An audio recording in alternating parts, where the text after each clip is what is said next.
Drage Slovenke, dragi Slovenci, dragi rojaki, naša domovina praznuje svoj 35. rojstni dan.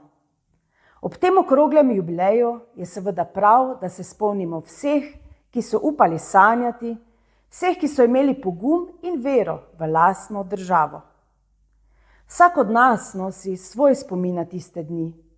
Nekateri ste bili na ulicah, drugi smo dogajanje spremljali od doma, tretji ste bili daleč stran, a z mislijo pri Sloveniji. Prav Slovenci po svetu ste imeli takrat izjemno pomembno vlogo. Svojo predanostjo in neomajno podporo ste svetu pokazali, da si Slovenija zasluži biti slišana. Da smo narod, ki stoji skupaj, tudi ko nas ločujejo oceani. Takrat ste bili prav vi naša diplomacija. In to je nekaj, kar me vedno znova gane. Da ljubezen do domovine ne pozna meja.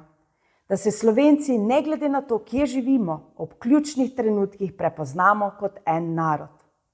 Danes živimo v času, ki nas preizkuša na drugačne načine. Svet je hitrejši, bolj nepredvidljiv, pogosto tudi bolj razdeljen. A verjamem, da nas prav spomin na tiste prve korake samostojnosti uči, da znamo stopiti skupaj, ko je to zares pomembno. Poseben pozdrav namenjam vsem, ki živite zunaj meja naše ljubljene domovine.